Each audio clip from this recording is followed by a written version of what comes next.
Joined right now by Michael Pina. Michael, how's it going, man? Doing great, Keith. How are you? Doing great, I guess. I mean, as good as can be hoped. It's been my answer for several years now, and I'm sticking with it. We're in the heart, not the heart even, we're at the end. Feels like the end is in sight of the NBA playoffs. On Thursday night, the Golden State Warriors punched their tickets for the Western Conference Finals. For the NBA Finals. Sorry, hang on. I just got like 20 pop-ups on my screen. I don't want to update my OS right now. On Thursday night, the Warriors punched their ticket for the NBA Finals, the 6th time in the last 8 years. It's all very, very exciting. But before we get there, I have to ask you about your breakfast. It's how we do things over here. Have you had breakfast yet? I have had breakfast, Keith. Normally when I come on the show, I say yogurt parfait. That's my go-to. Right. We got granola, fruit. Today, my wife, Callie, blessed me with a breakfast taco. And it was incredible. So today was special. I love a breakfast taco. Yeah, it was great. Was it in honor of the Warriors? Were you celebrating? It was not. Preseason? No, didn't you pick them like preseason or something to make we the can finals? say that. We can say that. Okay. That's now history. It's canon. I'm going with it. Good. God bless you. I was a doubter, like literally all year for the Warriors. I don't feel like I was wrong, even though they made the finals. Okay. There's a Warriors fan who I follow on Twitter, Evan Zamir, who he said, like, these are the things that have to go right for the Warriors season to be a success. Like, Wiggins has to play well and shoot well again for the second season in a row. Clay has to approach something like his old self. Jordan Poole has to make another leap. Kevon Looney has to stay healthy. Otto Porter Jr. has to be not totally washed. One of the rookies have to contribute something. Wiseman has to make a big leap. All right, he got like 7 out of 8 or 6 out of 7. Like those things all happened. It's kind of amazing. I think I'm most blown away. Maybe if I had to pick one, I'll ask you which one of those you found most surprising that actually came to fruition. Klay Thompson, this playoffs, it's just the stats are exactly the same. It's Klay Thompson from like the 5-year run where they made the finals. He averaged 20 points per game, like 44% shooting. And this playoff run, he's averaging 20 points per game on 48% shooting. Like, there's actually some improvements. Maybe it's a little more efficient. So like, I'm a little bit amazed at all that. And it's really awesome to see as a general basketball fan. But of those things that like had to go right for the Warriors that did go right, do you have one that's maybe most surprising? I would say most surprising. Wiggins has been pretty surprising. He's been so good. I did not. And I mean, I picked one of my worst predictions of all time is Mavericks in 6 in the Western Conference Finals. And part of that was because I didn't see a defensive game plan for Luka Doncic. I didn't think Andrew Wiggins would hold up. I thought he would get bullied in the post. I thought they needed Andre Iguodala. I thought they needed Otto Porter. And when I say they need Andre Iguodala, I'm like, that team can't go to the finals. Like, he's 37 years old. He has a neck injury. Like, that just doesn't make sense to me. And Andrew Wiggins played phenomenal defense. He hit shots. He created offense in the mid-range in between. He was just terrific. So he was probably the most surprising. The most impressive is Clay. Like, you nailed it. Didn't necessarily see him looking like his prime self in these closeout games. And, right. I mean, last night when he hit 8 threes, how many hit against the Grizzlies he in their hit closeout game? In game 6, he also hit that 8 is in that one. it's wild. And I'm just looking at some of the numbers now, and he's at a career high in the playoffs in 2-point field goal percentage. Yes, he is. 2.4%.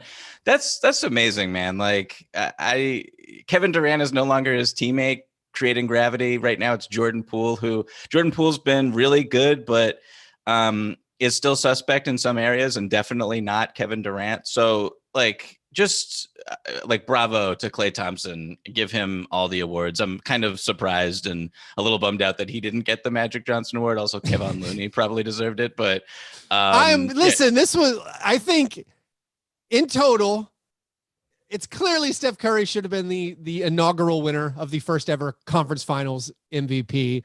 I did think if there wasn't this history of Steph not receiving the finals MVP awards, I do think the media would have gotten a little cute. I think we might have seen a Wiggins thing, maybe a Looney. Like Kevon Looney, he averaged, I think it's 10.6 points, 10.6 rebounds per game in this series. He also crushed the Grizzlies in game 6. Like if you want to carry that over, averaging 4 offensive rebounds per game.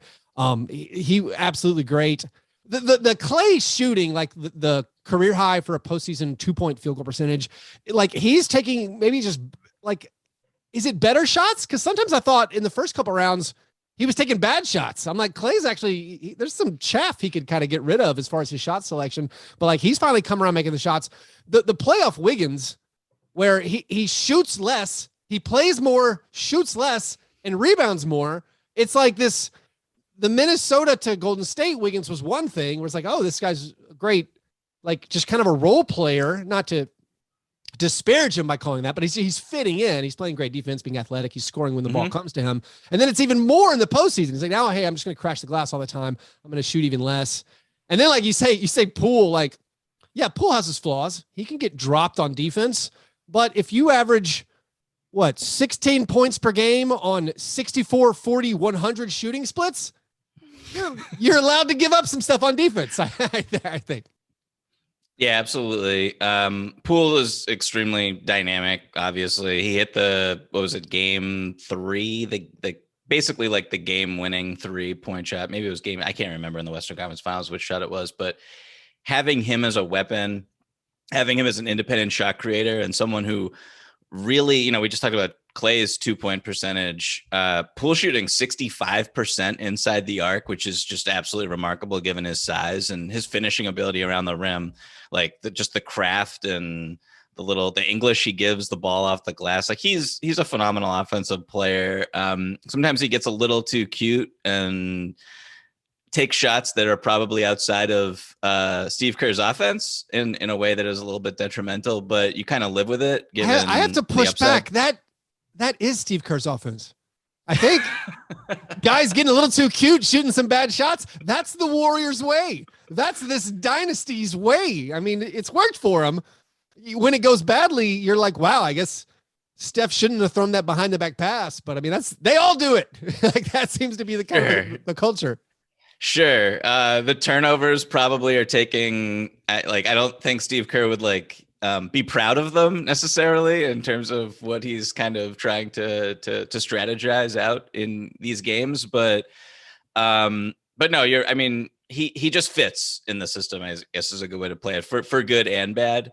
And I mean, Draymond, we didn't mention Draymond Green. Haven't said his name once. Who defensively is just, he's as good as he's ever been. And offensively, the way he just, when he has the ball and he's pushing in transition, you just, as an NBA fan, something is good is going to happen for the Warriors. Most likely, he will, if Steph's on the floor and Clay's on the floor, obviously. And if he's not throwing the ball into the third row, yeah, that's a good 25% of the time, but yes, it's true. It's fair. but in my head, I think something good's going to happen every single time when he pushes. So they're amazing. The fact that they won so handily without key players in this series is truly remarkable. Like GP2, Gary Payton II, was in their starting lineup, going into the second round, and was really integral to how they wanted to play. And then for him to just go out and for them to, get solid minutes out of Moses Moody last night and Nemanja Bjelica. Moody was solid. It seemed like the whole series whenever he got an opportunity. Yeah. And that stuff is, I don't know how they do it really. It speaks to just, a lot of it speaks to Steph and how he's going to go down as one of the, I don't even know, 10, 12 greatest players ever. I might even be short changing him there. He's truly incredible, and doesn't even speak to just the confidence he instills in his teammates. Is arguably the best teammate of all time as well. So they're a remarkable team. I don't think I picked them to, I'm going to be honest, I don't think I picked them to get to back to the finals this year. Yeah. And to see it actually happen the way it did, I find myself in disbelief because this iteration of the team is just so less talented than the previous versions and so less experienced. And it's odd to see them still have success just because they have Steph, they have Clay, they have Draymond, they have Steve Kerr. But hats off to them. Like, they got to the finals. It's amazing. Right. They used to have like the veteran bench, and now it's the starters are all old and then the bench is all young. Another thing that's kind of wild about this Western Conference Finals is they had 7 players who played in all 5 of the games. And it's like Moses Moody is the one who not among their main core, like Wiggins, Thompson, Steph, Draymond, Kavan, Jordan Poole, and then Moses Moody. There's only 7 guys who played every game. And it extends this now, like them getting back here, it extends this dynastic run. And I think it's one of the great, it really is one of the great achievements, not to like wax poetic. It's like one of the great achievements of like team building, of like a culture. Mm-hmm. Like they drafted like all of these dudes, and none of them, like Wiggins, yes, okay, number 1 overall pick, but like they traded for him, and that was all the results of the weird salary cap spike where they were allowed to add Durant. But like you got Clay, you got Steph later in the lottery, and then Looney into the first round, Draymond in the second round, Jordan Poole into the first round. It's incredible. It's honestly incredible. Like all those guys developed internally, and then this team, now has this run of, I don't know if they're going to win the title, but like 6 out of 8 is incredible, making the finals. On the other side, the Mavericks, in aggregate, like the Mavericks stats seem okay, as in like, hey, like Luka could have played better. Brunson, Dinwiddie had awful games. Bullock had an awful game. But like, then you look at all the stats together, you're like, yeah, they were fine. They just couldn't slid on this Warriors team. And like, I was with you where, I think I picked the Mavericks incorrectly in each of their series this playoffs, which I'm kind of proud of. Listen, Luka was hurt. I thought the Jazz were not going to go home sad. Oh, I picked the Jazz too. Yeah, like we thought Luka was missing at least the first 3 games. He missed the first 2. It didn't matter. Mm-hmm. And then the Suns, I thought the Suns were awesome. And then, all right, the Mavs beat the Suns. Okay, they figured stuff out. Maybe this heliocentric thing works in the playoffs. There's no Warriors answer for Luka. The Mavs defense can the Grizzlies defense slowed down the Warriors. So I was like, well, the Grizzlies couldn't beat the Mavericks all year, so I assume the Mavericks defense will also slow down the Warriors. No, the Warriors tore them to pieces. So I don't know where the Mavs go. They have obviously the tough issues with, like, they're going to be over the luxury tax before they even re-sign Jalen Brunson. What are your takeaways from the Mavericks, and like what could have gone wrong, or what could they have changed, or like where do they go from here?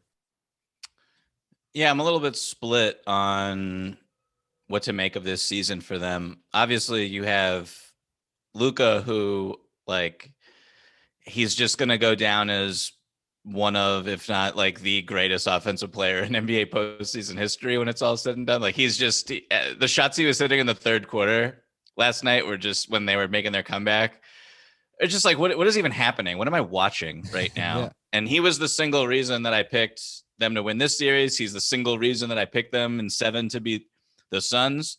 I'm just like, this guy is so special.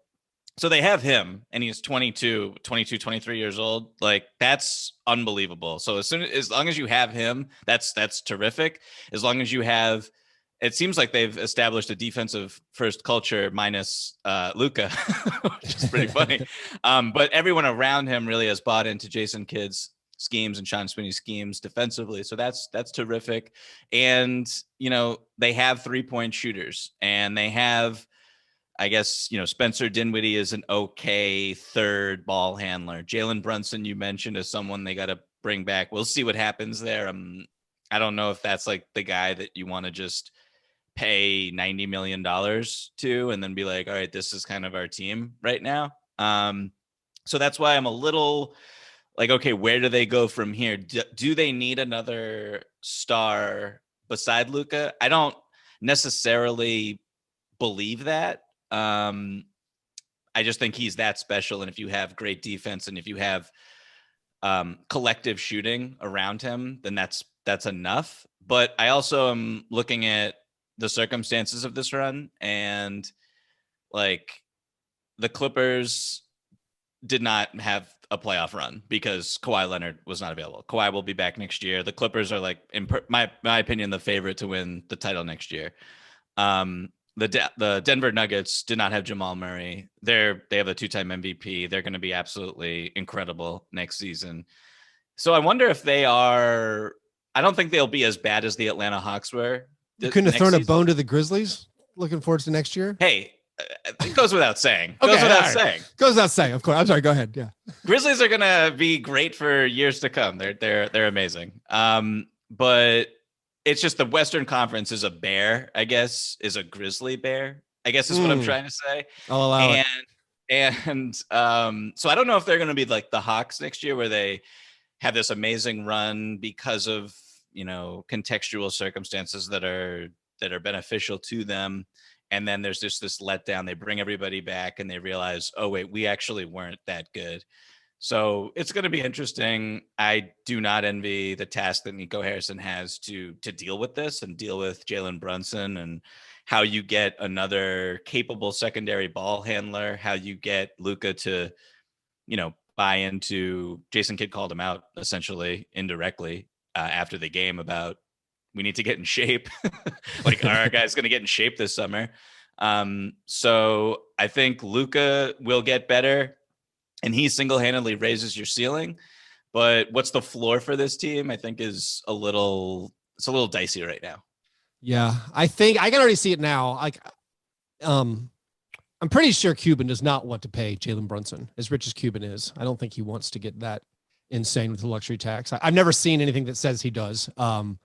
I think someone like you can write the article of like, I'm not sure Brunson's the guy totally all in for. And then Cuban will retweet it. Be like, see guys, that's why I didn't pay. When we have these, look at these smart NBA minds saying this isn't the guy you spend all the money for. Let's switch over to the Eastern Conference. Game 6 of Heat Celtics is on Friday night. This series, I don't know what the analogy is. It has been a little bit hard to watch, as it seems like the wheels are just falling off the Heat. Just everything is collapsing for the Heat. Maybe none of their players are okay anymore. They're all injured. Like Tyler Hero hasn't suited up. It seems possible that Kyle Lowry should not have been suiting up. Jimmy Butler has like historically bad performances in the last 2 games. Max Strus became the first player since 1964 when Hall of Famer Guy Rogers went 0 for 16 in consecutive games. Yeah, like the Heat is just like, it was a fun season, and now like they didn't make it to the finish line. It's like it's the Blues Brothers car where all the panels and wheels are falling off. I mean, it feels like it's done. It feels like it's fait accompli going into game 6. I mean, maybe they'll rally and have something, but like, what's your impression of this series where like, did just the Heat run out of gas and injuries overtook them? Or is that shorting the Celtics who maybe figured some stuff out? Well, I think the Celtics are better. I think Boston's defense is regardless giving. Look, I think that Miami is for sure banged up. I don't know if you saw the video of Kyle Lowry getting off the bus yesterday to walk into the team hotel, but he's like limping around, not looking good, not looking like someone's going to play a basketball game tonight. They're hurt. Tyler Hero is kind of critical for their offense and independent shot creation, and say what you want about his flaws when he's not available. And Victor Oladipo's the guy who needs to kind of carry your offense, and Gabe Vincent's the guy who needs to carry your offense off the bench. Like that's problematic for you.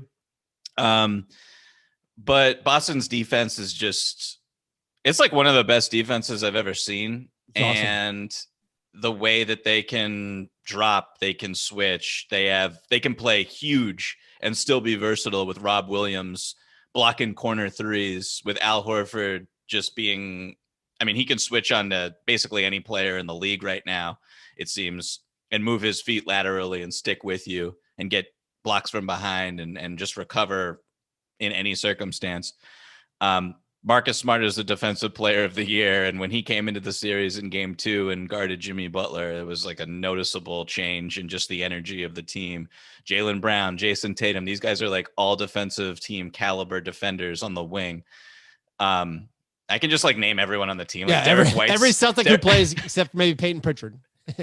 Derek White's job chasing Max Strus is why he has struggled so much. Like, yeah, it's just an incredible job defensively by them. And you look at Miami's assist rate during the regular season to the postseason or this series, like they move the ball, they swing it from side to side, they attack gaps, they drive and kick. That's really why they finished first offensively, at least. Like that's their bread and butter: ball movement, man movement.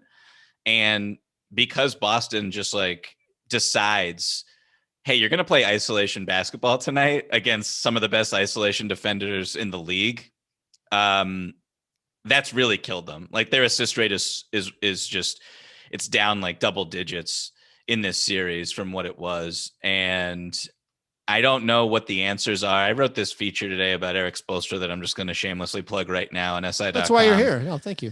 And and like I don't know what buttons Eric Spoelstra can push if he wants more offense. You know, he can start Gabe Vincent and start Duncan Robinson, but then like that just leaves obvious issues on the defensive end, which is where that team's identity really lives. And what Spo has prioritized this entire postseason run that's got them here is defense first. So I don't know what they do really. Offensively, Boston's really figured out their zone. Boston has really, you know, they can attack the individual vulnerable points on Miami's defense, and it's really difficult to kind of cover them up over 48 minutes. Tatum is one of the 8 best players in the NBA right now. I think he's ascended to that type of level. So they're just a really good team, a championship caliber team. And Miami needed everything to beat them, I feel like. And the fact that they are depleted physically, it's made it very difficult for them to compete. I think one of the buttons Spoelstra should try, fight Jimmy Butler. I think if he tried to fight Jimmy Butler before, maybe that would jumpstart him. Potentially. Yeah, Jimmy Butler's last 2 games, I love these. Like he's 7 for 32. It's basically the worst 2-game playoff performance since actually Paul George had quite the run in the bubble there, where he had a bunch of missed shots. Kyle Lowry for the entire postseason, I mean, he's averaging 5.5 points per game, and if you throw out the first game, he's shooting 23%. If you include the first game, he's shooting 26.7%. Like it's been an apocalypse for the postseason for Kyle Lowry. It almost makes me feel like you just got to roll with Gabe Vincent and just see what happens. Like I don't know what the benefit is of like what is Kyle Lowry giving you? I mean, also him and Strus. Lowry and Strus last game were the first starting backcourt to not make a field goal attempt. Who played, I think if both guys played over 10 minutes, like Sam Cassell and Trenton Hassel did it, but they played a combined 8 minutes for the 2004 Timberwolves in that game. Like it's just been, I feel sad for the Heat fans. Like I thought the Celtics were going to win this series comfortably before it started, but not like this. Kind of like I wanted to see the Heat's best shot. I wanted to see like the Celtics have to overcome, you know, the Heat playing well. Like Bam feels like he's kind of by himself out there.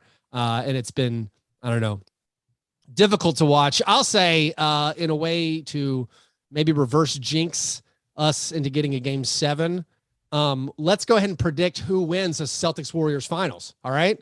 So we'll go and put that in the universe and then see if the Heat can win game 6. But all right, if it is Celtics Warriors, which it looks like it's going to be, I think it's like some part of me as an NBA fan, I like it to feel like justified the teams who are in the finals, as in like these teams earned it. These teams had the resume and they're good. And historically, this seems like a great matchup. And I feel like it checks the boxes for me where I'm happy it's a Warriors Celtics finals because of how well these teams have played all year. But if it is, what are your feelings about that matchup? It's a fascinating matchup on so many different levels. I feel like both these teams haven't really, nothing against the Grizzlies defense, which I have a lot of respect for. I feel like both these teams haven't met, like their strengths have not met opposing strengths like what I mean by that is Golden State's offense has not met a defense like Boston's defense, which has gone through, Durant and Irving, and then Giannis and Drew Holiday, and now this Miami Heat team. Like, those are really great individual players, but it's just a different beast to go up against just how the Golden State Warriors want to score. So it's going to be really interesting. I give an edge to Boston because they can switch everything on ball, off ball without concern. And they're so disciplined. They have been ever since the calendar turned to 2022. They've always played the Warriors tough since the Warriors have been the Warriors. And this iteration of them is the best. It's the best defense that Boston's had. Like, I think it's better than it was back in 2008 when they won the championship. Just the versatility, the individual talent. And it's just going to be interesting to see if they can score enough points, if they can hit enough shots. They've been hitting threes throughout this playoff run. Grant Williams has come up big. Peyton Pritchard's come up big. It's going to be interesting to see, like, can they get stops, run in transition, attack in transition enough to guess like put up enough points. Because Golden State is just like a faucet when they get going offensively, and I don't know what type of pace is like beneficial to either side, or if the Golden State Warriors can play at the speed and the tempo that they want to. So I'm just like rambling right now because I wasn't really prepared for this question, but I think I'm going Celtics in 6. And it's tough. It's a tough one. And I want to see everybody healthy for the series as well. Rob Williams is at a knee thing that's basically made him questionable for every game. Marcus Smart, I don't even know how he's playing on his ankle. It's like, let alone walking right now. So I don't know what his status is going to be. And then in the Warriors, you got GP2, you got Otto Porter, you got some guys who are important to them a little banged up. So I'm glad that there's like 5 days of rest potentially if this series does end up happening. Between now and game 1 of the finals. I want everyone to be healthy. I just want a great series, and I think we'll get it. Yeah, I think I'm heavily influenced by the Tyus Jones-led Grizzlies holding the Warriors to, like, they made them struggle. Like, games 4, 5, and 6, they slowed the offense down. And like, honestly, that's going to be the banner I'm going to raise. Like the 2022 Grizzlies held the Warriors to 108 offensive rating for over a 6-game series. But I think I'm so like biased by that and the Grizzlies having leads in these games where I feel like a more talented team like the Celtics, I believe in them a little bit more. Of course, I was wrong about thinking the Mavericks would be able to hang with them, and the Mavericks were no match for what the Warriors had going on. It's going to be an awesome finals if it happens. I guess the Heat, you still have a chance. Anyway, Michael, thanks so much for coming on. As always a pleasure to talk ball with you. I look forward to the next time. Absolutely, Keith. Thank you so much for having me, man. All right. Thanks, buddy. Thank you, dude. Have a good day. I'll talk to you soon. Be well. Be well.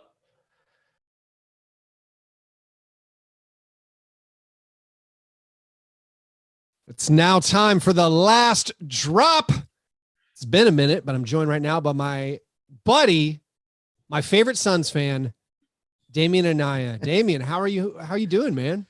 I'm good, man. It's been a good little buffer between game 7 and so I've had time to process. I thought I would give you a little bit of time to kind of work that out. I didn't know how it would feel if you had asked me to be on right after. I was dreading it, actually. I was like, please, Keith, don't. Oh, I'm sorry. Don't. Sorry that I'm that person in your life. Now I'm fine, but yeah, if it would have happened earlier, I would have been I don't know what I would have done. Well, did the Mavericks, watching the Mavericks go against the Warriors, were you hoping that the Mavericks would do better so it makes you feel good about your team loss? In a way, yeah. I mean, part of it was like, oh, maybe the Mavs have like figured something out. Maybe they're, way better than I thought. And then no, they're not. They're not. The Suns completely just imploded throughout the whole series. I mean, after game 2, they just were even winning game 5. just didn't You feel didn't trust it? No. Well, the series, No. in retrospect, if we're doing the autopsy, Yeah. the series against the Pelicans was not incredibly that's awe-inspiring. The it's entire like, playoffs. something was wrong.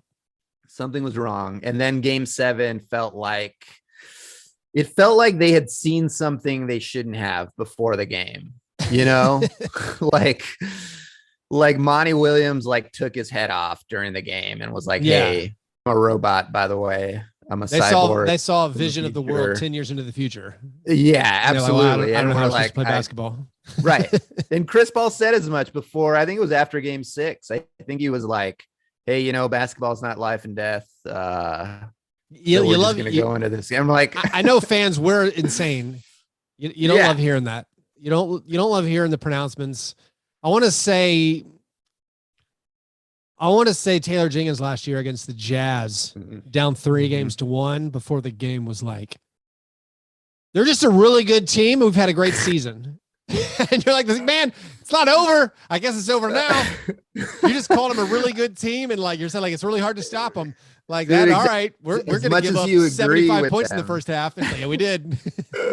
As much as you agree with them, because you're like, you know what, Chris Paul, you're right. It's not life and death, but I don't want to hear you say that before the game. That's don't. Right.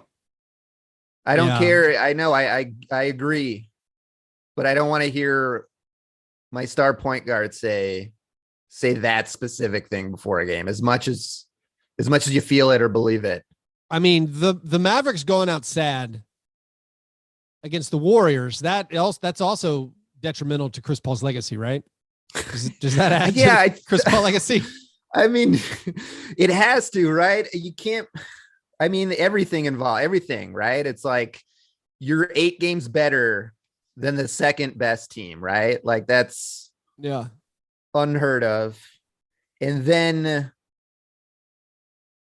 you just completely flop in game 7, and you flopped before in the playoffs. Losing 6 and 7 is a rough way to go for Chris Paul's done it several times. Yeah. And then, obviously for the Mavs to lose in 5 games in the Western Conference Finals. But you had to at least like watching sad Luka. I mean, that you got to have some. Yeah, but it almost doesn't matter at that point. The only thing when you like 3 months from now, the only story is going to be that Chris Paul choked again in the playoffs. Like it's going to be less about Luka, you know? Chris Paul's choking the playoffs is a huge story. I would also let us not forget Game 7 Devin. I mean, That's my God. That's my brand. I'm going to make some shirts. Game 7 Devin. Also, what did you say to DeAndre Ayton during Game 7 that made him so upset? Oh man. Well, you know, I told him he quit on us and that he he wasn't there for us. And God, everything about that one game completely flipped everything I thought I knew about everyone on that team. Yeah, up to Monty Williams, where I'm like, what happened? Like, what?